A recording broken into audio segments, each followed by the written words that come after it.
हरे कृष्ण। तो मंगलाचरण करते हैं। ओम अज्ञानतिमिरान्धस्य ज्ञानञ्जना शलाकया चक्षुरुन्मिलितं येन तस्मै श्रीगुरवे नमः। श्रीचैतन्यमनोभीष्टं स्थापितं येन भूतले स्वयं रूपः कदा मह्यं ददाति स्वपदान्तिकं। वन्देऽहं श्रीगुरुं श्रीयुतापदकमलं श्रीगुरून् वैष्णवांश्च श्रीरूपं साग्रजातं सहगना रघुनाथान्वितं तं सजीवं साद्वैतं सावधूतं परिजनसहितं कृष्णचैतन्यदेवं श्रीराधा कृष्ण पादान सहितं सागण ललिता श्रीविशाखान्वितांश्च श्रीविशाखान्वितांश्च हे हे कृष्ण कृष्ण करुणा सिंधु करुणा सिंधो दीनबंधु दीनबन्धो जगतपते जगत्पते गोपेश गोपिका कांत गोपिकान्त राधा कांत राधाकान्त नमोऽस्तुते तप्त कांचन गौरांगी राधे वृंदावनेश्वरी वृन्दावनेश्वरी वृषभानुसुते देवी प्रणमामि प्रणमामि हरिप्रिये हरिप्रिये वाञ्छाकल्पतरुभ्यश्च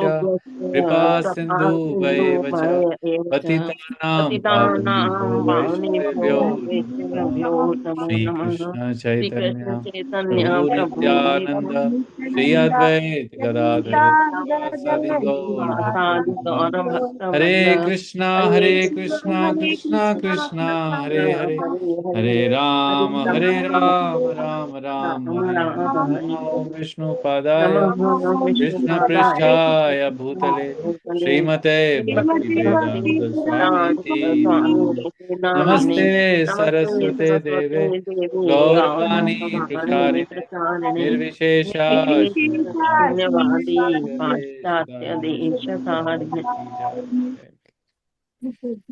जय। हरे हरि बोल। तो हम लोग अ, तो हम भगवत गीता पढ़ रहे हैं और हमारा ये रहा फाइल। मैं इसको शेयर करता हूँ। थोड़ा रिकैप करें।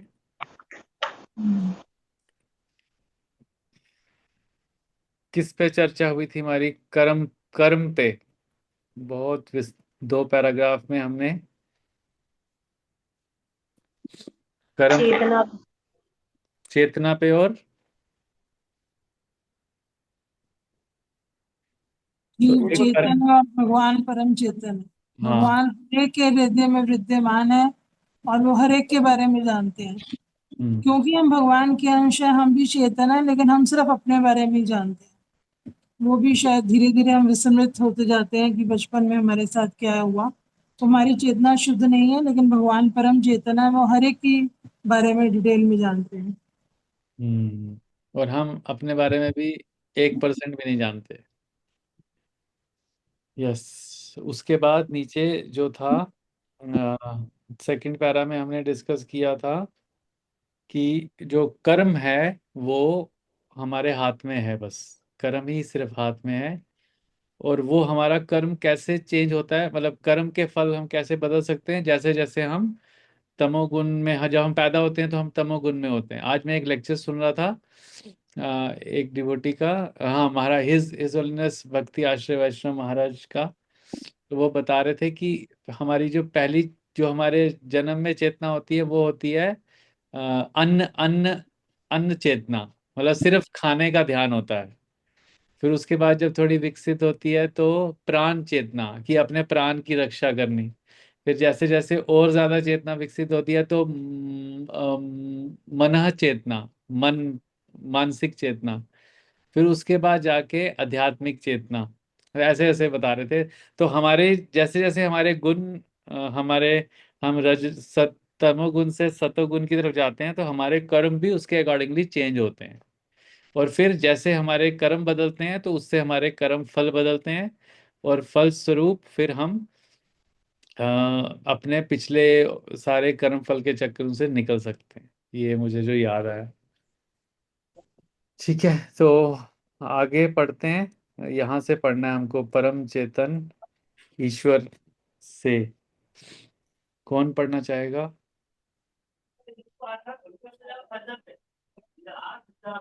संध्या माता जी, आप पढ़ेंगे? किसने अभी तक बड़ी देर से नहीं पढ़ा है? हाँ जी प्रभु जी, एक बार मेरे को पेज नंबर बताइएगा, मैं अभी बाहर नाइन से आ रही हूँ नाइन एक्चुअली। 9-10 पेज है ये। परम चेतन ईश्वर। पेज 10 माता जी, फर्स्ट पैराग्राफ। 10 फर्स्ट पे, ओके, मिल गया। धीरे धीरे पढ़ना, मतलब लाउड वॉइस में और स्पीड धीरे। ओके। परम चेतन ईश्वर जीव से इस मामले में समान है। भगवान तथा जीव दोनों की चेतनाएं दिव्य हैं। यह चेतना पदार्थ के संयोग से उत्पन्न नहीं होती है, ऐसा सोचना भ्रांति मूलक है। भगवत गीता इस सिद्धांत को स्वीकार नहीं करती कि चेतना भौतिक संयोग की किन्हीं परिस्थितियों में उत्पन्न होती है। यह चेतना भौतिक परिस्थितियों के आवरण के कारण विकृत रूप से प्रतिबिंबित हो सकती है। जिस प्रकार रंगीन कांच से परावर्तित प्रकाश उसी रंग का प्रतीत होता है, परंतु भगवान की चेतना भौतिकता से प्रभावित नहीं होती है। भगवान कहते हैं, मया मयाध्यक्षेण प्रकृति ही। जब वे इस प्रकृति जब वे इस भौतिक जगत में अवतरित होते हैं तो उनकी चेतना पर भौतिक प्रभाव नहीं पड़ता। यदि वे इस तरह प्रभावित होते तो दिव्य विषयों के संबंध में उस तरह बोलने के अधिकारी ना होते, जैसा कि भगवत गीता में बोलते हैं। भौतिक कलमश ग्रस्त चेतना से मुक्त हुए बिना कोई दिव्य जगत के विषय में कुछ नहीं कह सकता। अतः भगवान भौतिक दृष्टि से कलुषित, दूषित नहीं है, परंतु हमारी चेतना अभी भौतिक कलमश से दूषित है। भगवत गीता शिक्षा देती है कि हमें इस कलुषित चेतना को शुद्ध करना है। शुद्ध चेतना होने पर हमारे सारे कर्म ईश्वर की इच्छानुसार होंगे और इससे हम सुखी हो सकेंगे। ऐसा नहीं है कि हमें अपने सारे कार्य बंद कर देने चाहिए, अपितु हमें अपने कर्मों को शुद्ध करना चाहिए, और शुद्ध कर्म भक्ति कहलाते हैं। भक्ति में कर्म सामान्य कर्म प्रतीत होते हैं, किंतु वे कलुषित नहीं होते। एक अज्ञानी व्यक्ति भक्त को सामान्य व्यक्ति की भांति कर्म करते देख सकता है, किंतु ऐसा मूर्ख यह नहीं समझता कि भक्त या भगवान के कर्म अशुद्ध चेतना या पदार्थ से कलुषित नहीं होते, वे त्रिगुणातीत होते हैं। जो भी हो, हमें यह जान लेना चाहिए कि अभी हमारी चेतना कलुषित है। हाँ जी, रुकिए, बताइए क्या समझ आया आपको? प्रभु जी, यही कि भगवान की चेतना शुद्ध है, बट हमारी चेतना बहुत दूषित है, हुई है। और भगवान, इसीलिए वो भगवान है, कृष्ण भगवान। और शुरू में क्या था जो शुरू के हमने पढ़ा, उसमें क्या एग्जाम्पल क्या दे के बताया है?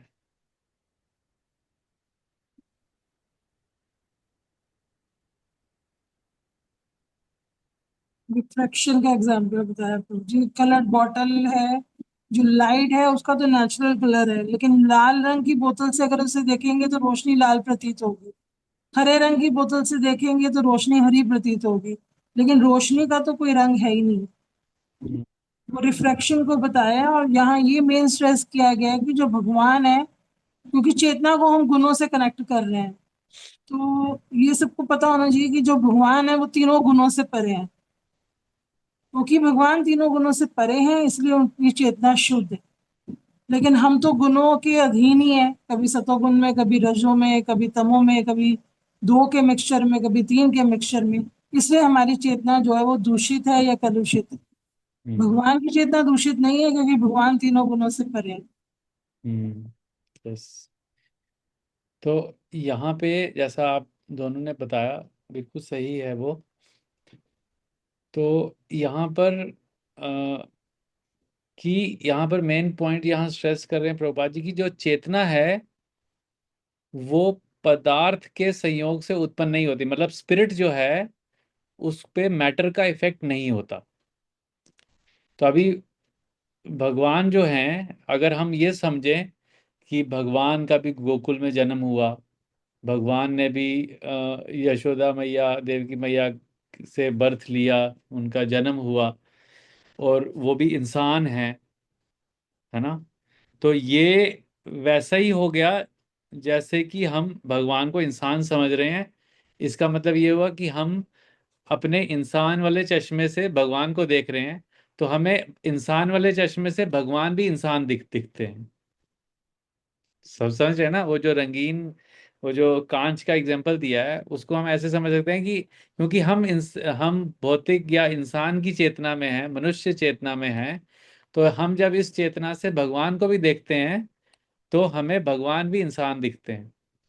तो भगवत गीता में कौन सा श्लोक आता है कि मतलब वो जन्म जन्म के बाद भी लोग मुझे जान नहीं सकते, है ना।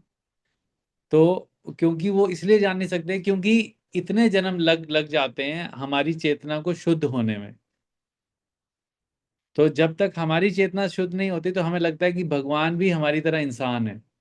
वो कोई भी एक्शन करते हैं, जैसे खासकर लोग एग्जांपल देते हैं कि वो गोपियों के साथ रास करते हैं, तो क्योंकि हम कलुषित हैं, हम भौतिक चेतना में हैं, तो हमें लगता है कि भगवान भी ये गलत बात है। तो इसीलिए ये पॉइंट पे यहाँ बहुत स्ट्रेस दिया है कि भगवान जो है, क्योंकि ये तीन गुण जो हैं, ये प्रकृति है, ये उन्हीं से उत्पन्न होती है। तो जब कोई किसी का स्वामी है, तो स्वामी के ऊपर अपने जो उसका सेवक है उसका रूल रेगुलेशन चलता नहीं है ना। वो उसको कंट्रोल नहीं कर सकता है। जो सेवक है वो अपने स्वामी को कंट्रोल नहीं कर सकता। तो ऐसे जो भौतिक प्रकृति है, भौतिक गुण है, वो भगवान के सेवक हैं, तो वो भगवान को कभी कंट्रोल नहीं कर सकते। तो किंतु भगवान की चेतना भौतिकता से प्रभावित नहीं होती, ये नीचे लिखा हुआ था। तो भगवान कहते हैं मया दक्षेना प्रकृति, ये जो मया दक्षेना, जो ये प्रकृति है, ये मेरी अध्यक्षता में कार्य करती है। मया अध्यक्षेना प्रकृति, तो प्रकृति मतलब तीन गुण जो हैं, प्रकृति के तीन गुण जो हैं, ये मेरी अध्यक्षता में कार्य करते हैं। तो इसलिए वो उनके सेवक हुए। तो सेवक जो है, स्वामी जो है, वो कभी सेवक के अधीन नहीं होता, उससे कलुषित नहीं नहीं होता। तो और इस ये पॉइंट और ज्यादा इंपॉर्टेंट है। मान लो, जस्ट एग्जाम्पल के लिए, कि हम सोचते हैं कि हाँ, जैसा मायावादी लोग सोचते हैं कि भगवान पैदा हुए, भगवान का शरीर भी इंसान के जैसा है, भगवान भी तीन गुणों से प्रभावित होते हैं, वो भी कभी तमोगुण में चले जाते हैं। भगवान को भी गुस्सा आया था जब उन्होंने भीष्म पितामह को वो टायर उठा के मारा था, तो उनको गुस्सा आया था। देखो, वो भी तो गुस्सा किया उन्होंने। ऐसे हम बोल सकते हैं कि उनमें भी काम वासना है कुछ, ये सब हम बोल सकते हैं। अगर हम इस पॉइंट के ऊपर, अगर हम इस चेतना से भगवत गीता पढ़ेंगे, तो क्या भगवत गीता का कोई महत्व रहेगा? क्योंकि यहाँ पर प्रभुपाद जी आगे लिख रहे हैं कि यदि वह इस तरह प्रभावित होते, तो दिव्य विषयों के संबंध में उस तरह बोलने के अधिकारी ना होते जैसा कि भगवत गीता में बोलते हैं। तो फिर वो भगवान थोड़ी हुए। जब कोई जब जब एक व्यक्ति तीन गुणों से प्रभावित हो गया, तो वो भगवान रहा ही नहीं फिर तो भौतिक कलमशग्रस्त चेतना से मुक्त हुए बिना कोई दिव्य जगत के विषय में कुछ नहीं कह सकता। क्योंकि वो ये बोल रहे हैं कि मया दीक्षेन प्रकृति, कि ये जो प्रकृति है मेरी अध्यक्षता में कार्य करती है, मतलब वो उस प्रकृति से ऊपर हैं और उससे प्रभावित नहीं हुए, तभी वो भगवान है। अदरवाइज भगवत गीता का कोई मतलब ही नहीं है। अगर कृष्णा भगवान नहीं है तो भगवत गीता पढ़ने का कोई कोई मीनिंग नहीं है। सिंपल। तो परंतु हमारी चेतना अभी भौतिक कलमश से दूषित है, इसलिए हम शायद भगवान को पूर्ण भगवान अभी नहीं समझ समझ पाते।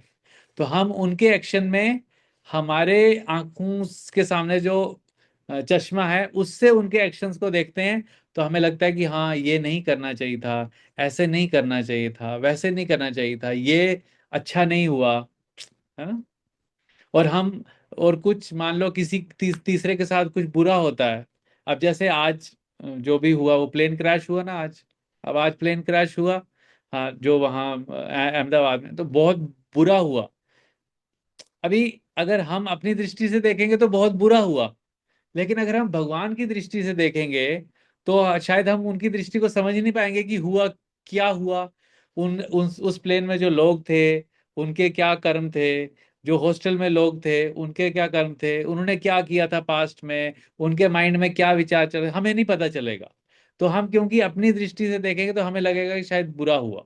हाँ, एक नैतिकता की एक इंसानियत की दृष्टि से बुरा हुआ, बट वो उसमें किसी का डायरेक्ट हाथ तो नहीं था। तो इसलिए हम उनके प्लान को समझ नहीं सकते, क्योंकि हम अभी क्या है, त्रिगुणातीत हैं, तीन गुणों के अंडर कार्य कर रहे हैं। तो हम ऐसे व्यक्ति के कार्यकलापों को समझ नहीं सकते जो इन तीन गुणों से ऊपर है। तो फिर क्या लिखते हैं नीचे, भक्ति के कार्य की, लेकिन जब यही कार्य हम, यहाँ लिखा है शुद्ध चेतना होने पर हमारे सारे कार्य ईश्वर की अच्छा इच्छा अनुसार होंगे और इससे हम सुखी हो सकते हैं। तो जैसे जैसे कल के पॉइंट को ही आगे कनेक्ट करते हैं, जैसे जैसे हम भगवत गीता पढ़ेंगे और उसकी इंस्ट्रक्शंस को फॉलो करेंगे तो हम तमोगुण से रजोगुण, रजोगुण से सत्वगुण, सत्वगुण से शुद्ध सत्व तक पहुंच जाएंगे। तो हम क्या करेंगे कि हमारे ऊपर तीन गुणों का कि जो हमारी कलुषित चेतना जो है वो शुद्ध हो जाएगी। और उस शुद्ध चेतना से हम जो भी कर्म करेंगे वो भक्ति कहलाएगी।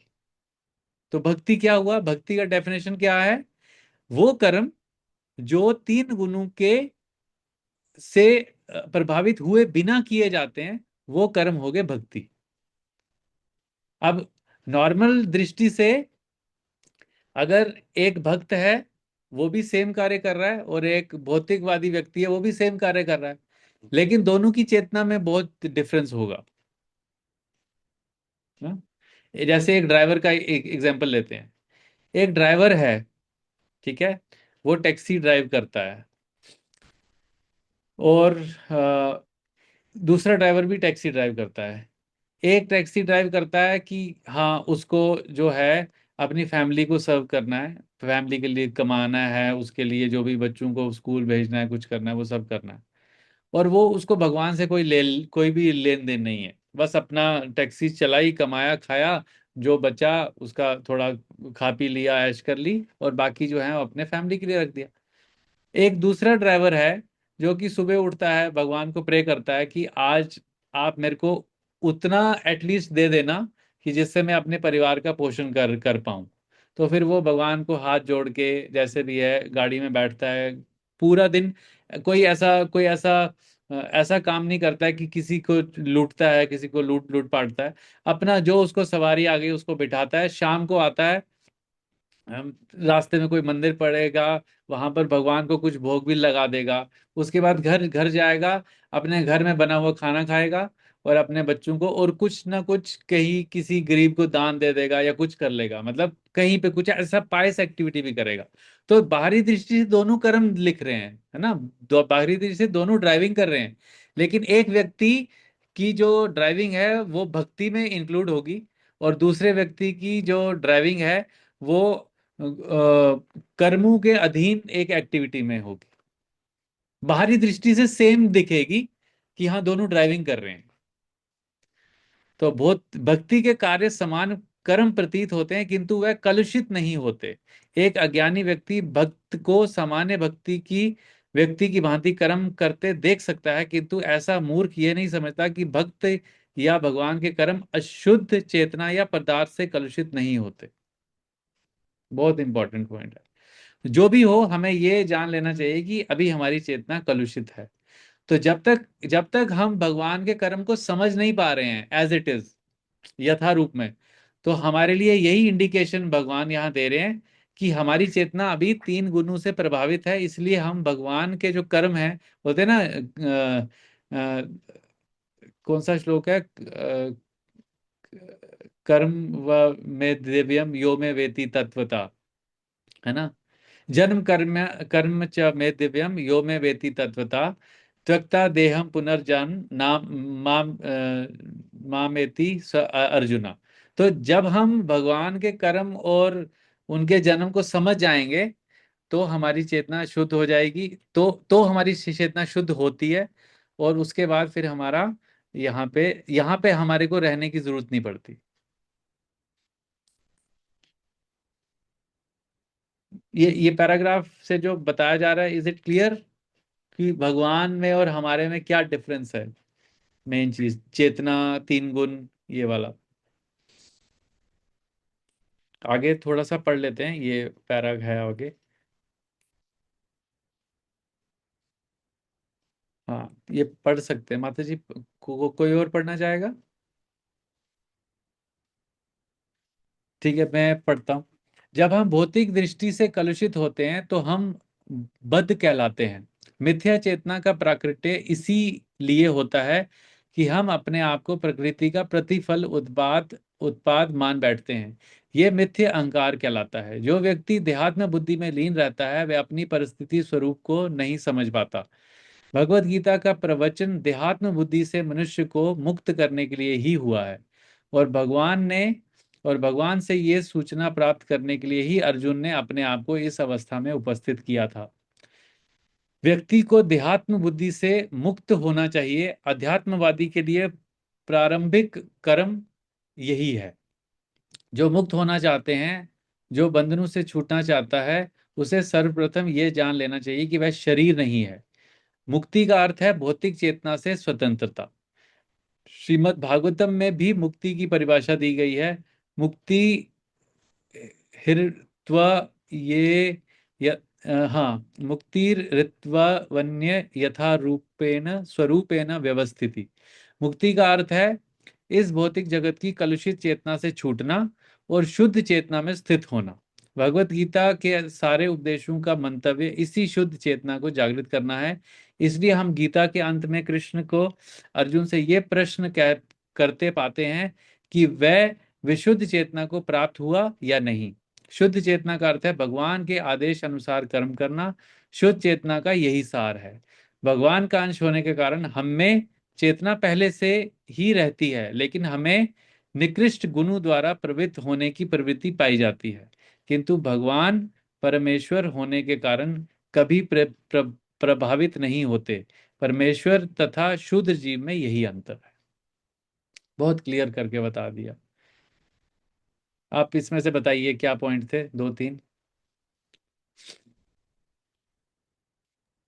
प्रभु जी, जीव दो तरह के होते हैं, एक तो बद्ध जीव और एक मुक्त जीव। हम सब बद्ध जीव इसलिए हैं क्योंकि हम अपने भी अभी भी गुणों के अंडर में है, कंट्रोल में है। हम्म। यहाँ मुक्त जीव की परिभाषा भी दी है कि मुक्त जीव वो है जिसने अपनी चेतना को शुद्ध कर लिया है। कैसे? तीनों गुणों से ऊपर उठ गया है। हम्म। तो ये जानना जरूरी है कि जीव दो तरह के हैं, बद्ध जीव और मुक्त जीव। हम बद्ध जीव इसलिए कहलाते हैं क्योंकि हमारी चेतना भी शुद्ध नहीं हुई, हम अभी गुणों के अंडर काम करते हैं। और जो मुक्त जीव होते हैं उनकी चेतना शुद्ध हो चुकी होती है। तो यहाँ यही स्ट्रेस किया गया है कि हमें बद्ध से मुक्त जीव बनना है। यस। हमें अपनी चेतना को शुद्ध करके बद्ध जीव की कैटेगरी से निकलकर मुक्त चेतना में आना है, मुक्त यस। जीव बनना है। यस, थैंक यू माता जी, बहुत अच्छे से आपने बताया। और इसमें पर्पस भी बताया कि भगवत गीता को पढ़ने का पर्पस क्या है। कि यहाँ लिखा था कि यहाँ मैंने पढ़ा था। भगवद गीता के सारे उपदेशों का मंतव्य इसी शुद्ध चेतना को जागृत करना है। तो भगवत गीता को जब हम पढ़ रहे हैं, अभी उसको समझने की कोशिश कर रहे हैं, उसका हमारा पर्पस क्या है? कि हमें अपनी चेतना को शुद्ध करना है। जब मतलब भगवत गीता से जो हम नॉलेज गेन कर रहे हैं, उसका पर्पस ये नहीं है कि हमें नॉलेज गेन हो रही है सिर्फ, कि हाँ मुझे पता है कि भगवत गीता क्यों बोली गई थी, भगवत गीता में कितने श्लोक हैं, भगवत गीता ने में अर्जुन ने कितने बोले श्लोक, भगवान कृष्ण ने कितने बोले, और उसमें कितने कितने चैप्टर्स हैं, और तीन गुण क्या हैं। ये सब तो एक नॉलेज है, लेकिन उसका पर्पस क्या है? कि अपनी चेतना को शुद्ध करना। किससे? तीन गुणों से शुद्ध करना। और उसके लिए स्टार्टिंग में हमें कर्म, यहाँ पर कर्म को ही बताया गया। देखो, व्यक्ति को देहात्म बुद्धि से मुक्त होना चाहिए। अध्यात्मवादी के लिए प्रारंभिक कर्म यही है। तो हमारा स्टार्टिंग जो एक्टिविटी वो यही है कि जो हम कर्म कर रहे हैं उसको तीन गुणों से मुक्त करना है हमको, क्योंकि उन्हीं से कारण हम अभी बंधन में हैं। तो उससे सर्वप्रथम ये जान लेना होगा कि वह शरीर नहीं है। तो ये अजम्पशन लेकर हमें अब कार्य करने होंगे। जो भी हम कार्य कर रहे हैं कि मैं शरीर नहीं हूं, ये कॉन्शियसनेस में अगर हम कार्य करेंगे तो हम धीरे धीरे तीन गुणों से ऊपर उठ जाएंगे। और लास्ट में जो लाइन बताते हैं, लास्ट में जो लाइन लिखी है वो बहुत इंपॉर्टेंट है, कि भगवान का अंश होने के कारण हमें चेतना पहले से रहती है। मतलब हम ओरिजिनली हम लोग शुद्ध हैं, ओरिजिनली हम लोग शुद्ध हैं, लेकिन क्योंकि हम आवरण में हैं तो इसीलिए हम अभी विशुद्ध हैं। ठीक है, तो मुझे अभी आज यहीं पे क्लोज करना होगा, अभी रथ यात्रा की मीटिंग है, तो वो जो हमारे इधर रथ यात्रा हो रही है, तो